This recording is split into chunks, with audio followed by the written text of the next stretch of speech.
TMC हमेशा ही ऐसी करती रह रही है क्योंकि उनको पता है कि उनका जो वोट बैंक है वो रोहिंग्याज और बांग्लादेश से आए हुए मुसलमान हैं, तो उसका नाम न कट जाए इसके लिए वो ऐसा कर रहे हैं।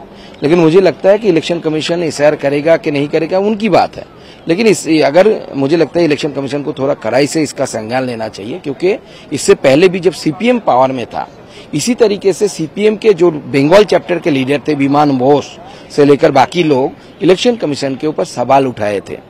उस समय की इलेक्शन कमीशन ने सीपीएम के ऑल इंडिया जनरल सेक्रेटरी को एक लेटर भेजा था, शोकॉज लेटर, कि आप बताओ, कारण बताओ कि आपके लोकल यूनिट्स इलेक्शन कमीशन पर सवाल उठा रहे हैं, क्या आपका एफिलिएशन क्यों ना कैंसिल किया जाए, पॉलिटिकल एफिलिएशन। इस तरीके की कड़ाई से डिसीजन या जो भी है इलेक्शन कमीशन को लेना चाहिए, मुझे ऐसा लगता है। बिहारे ভোটার তালিকার সংশোধন নিয়ে আজও কিন্তু সংসদ চত্বর একেবারে উত্তপ্ত। ইন্ডিয়া জোট বিক্ষোভ দেখাচ্ছে, প্রিয়াঙ্কা গান্ধী সহ কংগ্রেস সাংসদরাও বিক্ষোভে অংশ নিয়েছেন।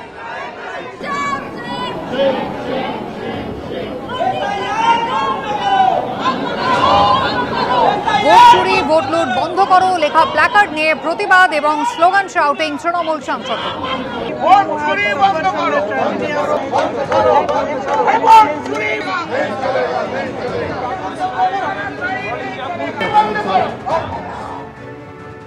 আজকে যেটা সবচেয়ে গুরুত্বপূর্ণ বিষয় হচ্ছে এসআইআর আর লোকেদের ভোট চুরি। এটা আমাদের গণতন্ত্রের ওপর একটা আক্রমণ, এটা আমাদের গণতন্ত্রকে মানে শেষ করে দিচ্ছে, ধ্বংস করে দিচ্ছে। আমরা চাই যে এখন অপারেশন সিঁদুরের চর্চা তো হয়ে গেছে, আমরা মন দিয়ে সেটাই ভাগ নিয়েছি। এখন আমরা চাই যে এসআইআর এর ওপর চর্চা হোক, আলোচনা হোক, কারণ যেভাবে নির্বাচন কমিশনকে ব্যবহার করে বিজেপি নিজের এজেন্ডা আগে করছে, লক্ষ লক্ষ লোকদের ভোটার তালিকা থেকে বাদ দেওয়া হচ্ছে। আমরা দেখেছি যে বিহারে 60 লাখ লোকের ওপর ভোটার তালিকা থেকে তাদের বাদ দেওয়া হয়েছে। আর আমরা জানি যে আসল লক্ষ্য হচ্ছে বিহার না, আসল লক্ষ্য হচ্ছে বেঙ্গল। আর বেঙ্গলে লক্ষ লক্ষ লোক বাদ দেওয়া তার পাল্লায় আছে বিজেপি। নির্বাচন কমিশনকে যেভাবে ব্যবহার করে বিজেপি নিজের এজেন্ডাকে আগে করছে, এর ওপরে চর্চা জরুরি। আর এটা যদি সদনে আমাদের যদি অনুমতি না দেওয়া হয়, আমরা জোর দিয়ে এটাকে সদনের ভেতরে ওঠাবো। एसआईआर करने के लिए 2-3 बरस टाइम लगता है। 2003 में जब हुआ था 2000 साल से शुरू हुआ था, अभी 6 महीना का अंदर सब कुछ खत्म कर देंगे बोल रहे। ये आइन माफिक नहीं हो रहा है। किसी का वोटर लिस्ट से नाम डिलीट करेंगे तो उसको नोटिस देना पड़ता है इलेक्शन रूल्स में, उसको हियरिंग होता है, ये लार्ज स्केल में कर देता है। इसके लिए ये जो तानाशाही है, नानाशाही नहीं चलेगा। इसके लिए हम लोग ये सब कर रहे हैं। মালদার পরিযায়ী শ্রমিকরা বাংলায় কথা বলায় অত্যাচারিত হচ্ছেন। বিক্ষোভে শামিল হচ্ছেন মালদা দক্ষিণের কংগ্রেস সাংসদ Isha Khan Chowdhury.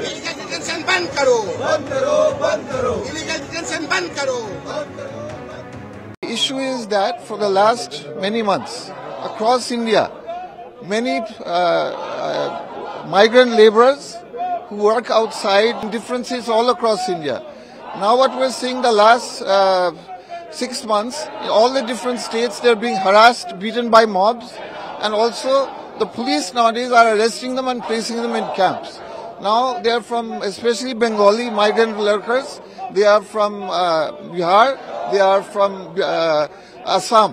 What is happening now, the police are arresting them in detention camps, keeping them for 2-3 weeks, and one of them has been expelled from the country. From my constituency, he's been expelled, sent to Bangladesh.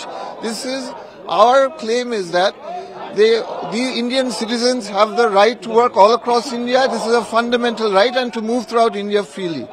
The government has no right to detain them for 3 weeks and expel them to what the government wants to do for illegal immigrants. That is a separate issue. We have nothing to say. They are putting Bengali and Assami people into detention camps, like concentration camps. This is not right. This is against our fundamental right of the Constitution.